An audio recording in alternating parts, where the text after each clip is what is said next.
আসসালামু আলাইকুম। আমি ডাক্তার ফারুক আহমেদ, সহকারী অধ্যাপক, শহীদ তাজউদ্দিন আহমেদ মেডিকেল কলেজ, গাজীপুর। এর পাশাপাশি আমি প্রতি রবি, বুধ এবং শুক্রবার বিকেল 5:30 থেকে রাত 8টা পর্যন্ত নারী শিশু হাসপাতাল and consultation centre, Jafi complex, Harindhara, Bagbari মোড়, হেমায়েতপুর এই হসপিটালে নিয়মিত রোগী দেখতেছি। আমি মেডিসিন, ডায়াবেটিস, হৃদরোগ এবং থাইরয়েড এবং বিভিন্ন রোগের চিকিৎসা দিয়ে থাকি।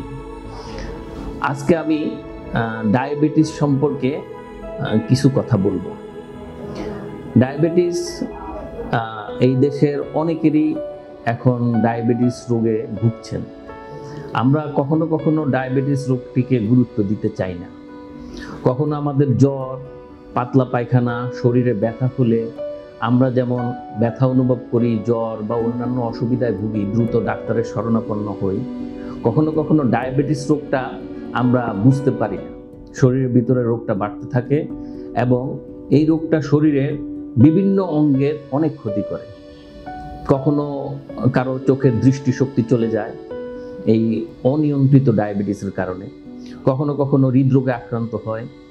কখনো রোগীরা দেখা যায় স্ট্রোক, যে প্যারালাইসিস, এইসব রোগে হয়, কিডনি বিকল হয়ে যায়। সেই জন্য আমাদেরকে ডায়াবেটিস সম্পর্কে অত্যন্ত সচেতন থাকতে হবে। যদিও এই রোগ সম্পর্কে কখনো কখনো আমাদের মনে হয় যে এটা তো আমার কোনো অসুবিধা করতেছে না, কিন্তু আমি আজ থেকে 5 থেকে 10 বছর পরে দেখা যাবে অনিয়ন্ত্রিত ডায়াবেটিসের কারণে আমাদের শরীরের বিভিন্ন অঙ্গগুলো বিকল হয়ে যাবে। সেই সময় ওইসব রোগের থেকে আর ফেরত আনা যাবে না। তো ডায়াবেটিস সম্পর্কে আমি একটু সাধারণ ধারণা দেই।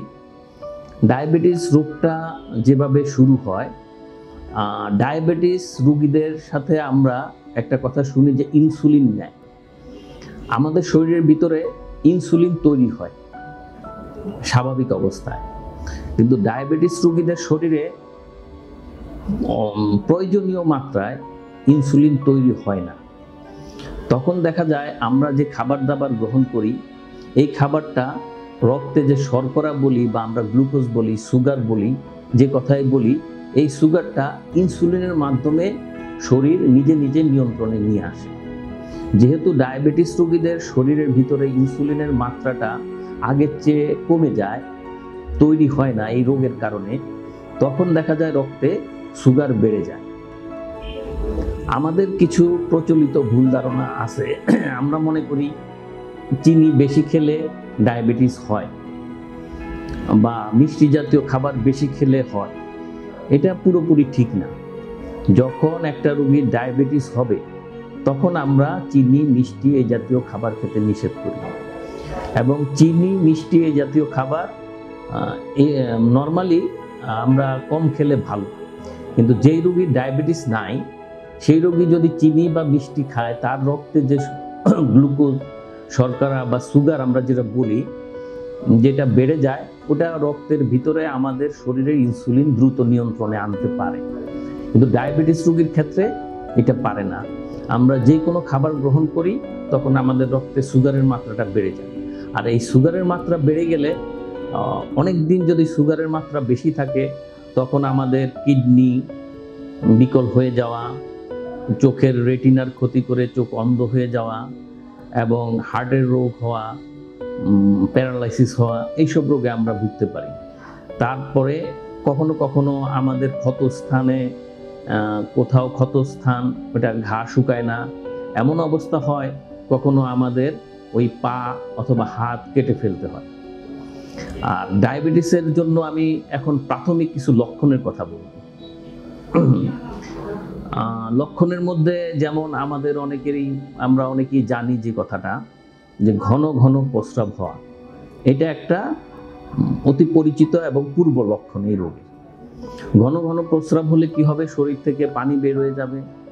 শরীর থেকে পানি বের হয়ে যাওয়ার কারণে আমাদের তৃষ্ণাও বেশি পাবে। এই জন্য ডায়াবেটিস রোগীর যেমন ঘন ঘন প্রস্রাব হবে, তেমন অনেক সময় বলবে যে আমার গলা শুকিয়ে আসতেছে। কখনো কখনো কোথাও যদি একটু কাটা যায়, এই জায়গাগুলা দেখা যাবে ভালোভাবে শুকাচ্ছে না, অথবা অনেক বেশি সময় নিতেছে। এই লক্ষণগুলা প্রথমে আমাদের ধরা পড়লে আমরা ডাক্তারের কাছে যাব, অথবা যে কোনো ল্যাবে গিয়ে আমি ডায়াবেটিসটা টেস্ট করব। এবং ডায়াবেটিস টেস্ট করার পরে আমাদের উচিত হবে নিয়মিতভাবে ডাক্তারের পরামর্শ অনুযায়ী ওষুধ সেবন করব। এখন ডায়াবেটিস রোগের নিয়ন্ত্রণের জন্য আমাদের কিছু নিয়ম কানুন আছে। প্রথমে আমরা বলি নিয়মিত খাওয়ার দাওয়ার পরিমিতভাবে নিয়ন্ত্রণের মাধ্যমে, নিয়মিত ব্যায়াম, তারপরে যদি কন্ট্রোলে না আসে তখন আমরা বলি ঔষধ। তাহলে অল্প মাত্রায় ডায়াবেটিস হইলে অথবা প্রথম দিকে যদি আমাদের ডায়াবেটিসটা ধরা পড়ে, তখন আমরা খাবার নিয়ন্ত্রণের মাধ্যমে এবং নিয়মিত ব্যায়ামের মাধ্যমে নিয়ন্ত্রণে নিয়ে আসতে পারব। যদি তারপরেও নিয়ন্ত্রণে না আসে তখন আমরা ঔষধের মাধ্যমে চেষ্টা করব, এবং ঔষধও নিয়ন্ত্রণে না আসলে আমরা ইনসুলিনও দিতে হবে। এখন ডায়াবেটিস রোগীদেরকে সবসময় একটা সুশৃঙ্খল জীবনযাপন করতে হবে। তার সাথে সাথে তার আরও কিছু রোগ হতে পারে, যেমন ডায়াবেটিস রোগের সাথে যদি প্রেশার থাকে, তার রক্তে আমরা কোলেস্টেরল যেটা বলি, রক্তে চর্বির পরিমাণ যদি বেশি বেড়ে যায়, এগুলোও সাথে সাথে চিকিৎসা নিতে হবে। তাহলে আমাদের মনে রাখতে হবে ডায়াবেটিসের সাথে ডায়াবেটিস, উচ্চ রক্তচাপ, হার্টের রোগ, কিডনির রোগ, অনেক রোগের সাথে সম্পর্কযুক্ত। আমরা সবাই সচেতন থাকব। আমরা ডায়াবেটিস যাদের আছে, আমরা যারা জানি, তারা আমরা নিয়মিত এটা নিয়ন্ত্রণে রাখবো। অথবা যদি আমাদের ডায়াবেটিসের লক্ষণগুলা প্রকাশ পায়, আমরা দ্রুত ডায়াবেটিস চিকিৎসা করে আমরা সুস্থ থাকব। সবাই জন্য শুভকামনা।